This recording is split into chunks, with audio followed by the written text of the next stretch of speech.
Liars will always leave footprints on the windshield. Stay tuned and we'll talk about it with tip number 84.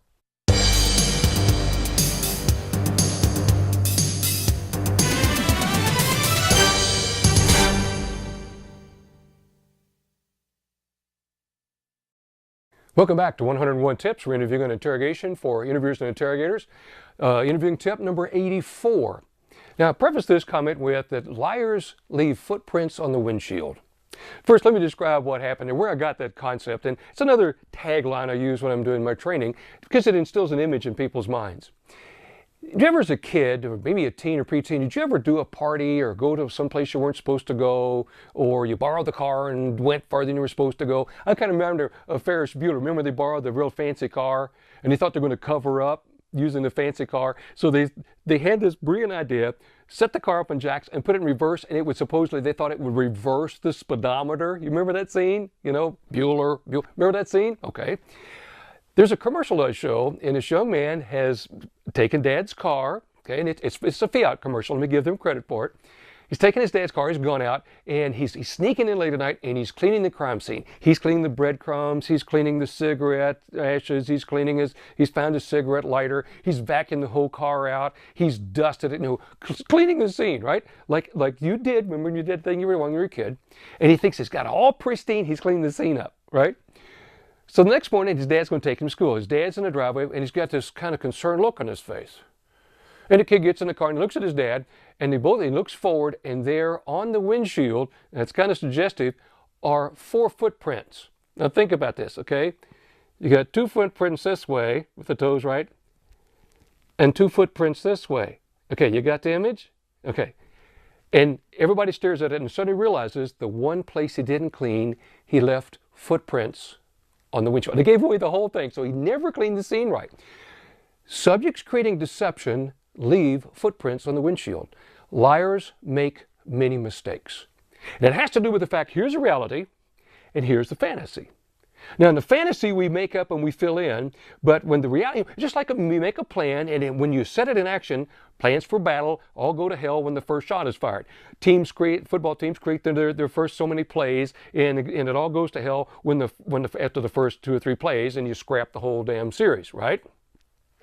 Liars forget about the things, and they can't put all these deception points together. They can't fill in all the gaps of sight, sound, taste, touch, smell, time, cognitive, emotional elements to it. They can't do that. And they have to artificially create these bridges, or there's no connections or links at all. For example, if I were to tell you about a time I parachuted out of a plane and tried to describe it. Well, for those who've ever parachuted would know right off the bat, I've never done it. I've thought about it, but it's why I jump out of a perfectly good airplane, right? I might try it someday. One of these special forces groups tried to talk me into it a couple of times, and I may go jump with them someday, but if I described it, anybody who's actually done it realize he's never done it before, because all these pieces are missing from the story. The sensory input, the emotional cognitive elements, or I would talk about, talking and conversing with somebody while we're plummeting toward Earth, when the wind be so loud you couldn't hear each other anyway. Liars make mistakes. That's what you're looking for as an interviewer. That's where you get cognitive load. So when you're doing the narrative interview and you see the spikes come along the way where things just don't quite fit, or there's missing details, okay? I did an analysis of a video recently, and the young lady was describing events, and the time frame where the murder happened, she was a huge block of missing time. Very vague, very nondescript, because I believed she was making up the details and was avoiding that particular area on time sequence. And there was some jumps and drops in her time. So they failed to put those pieces together and have them connect. That's where you as the interviewer go from the narrative to the cross-examination. You follow up on those points. Look for the mistakes. Let the subject talk. Let them talk and talk it out. My motto is, every word my subject speaks could be another spoonful of dirt out of their own damn grave. So show them the plot, hand them the spoon, shut up, stand back, and watch them dig, because they'll keep compounding their mistakes.